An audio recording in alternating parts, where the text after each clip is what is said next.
হয়েছে বাংলার বিভিন্ন জায়গায় হয়েছে। এই পরিস্থিতিতে কমিশন এটাও বিজেপির ইনস্ট্রাকশনে কমিশন করছে যে সাধারণ বাংলার ভোটারদের অভারতীয় করা, যেখানে বাংলায় বাইরে বাইরে বাংলা বলার অপরাধে বাংলাদেশি বলছে, এখানেও ঠিক সরকারি মেশিনারি দিয়ে ভারতীয় বাঙালিকে অভারতীয় প্রমাণ করার চেষ্টা। তৃণমূল নাকি ফর্ম 7 জমা দিতে বাধা দিচ্ছে। কিসের ফর্ম 7? তাহলে এসআইআর কেন করলেন? এসআইআরে তাহলে কি আপনারা এতক্ষণ ঢং করছিলেন? এত লোককে লাইনে দাঁড় করালেন, বাড়ি বাড়ি গিয়ে ফর্ম দিলেন, ফর্ম ফিল আপ করলেন, ম্যাপিং করলেন, নন ম্যাপিং করলেন, তারপরেও যদি ফর্ম 7-এর আবশ্যকতা থাকে তাহলে এসআইআরটাই ভুয়ো।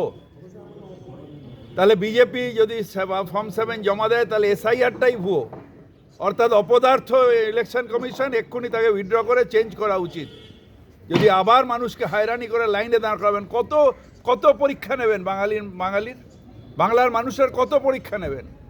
একবার হলো এই এসআইআরের নামে হিয়ারিং করলেন, ঠিক আছে, ফর্ম ফিল আপ করালেন, ঠিক আছে, এরপরে আবার লজিক্যাল ডিসপেন্সি এলডি করে আবার লাইনে দাঁড় করাচ্ছে, আবার ফর্ম 7 করে লাইনে। বিজেপি কে পেয়েছে? ওদের বাবার চাকর আমরা?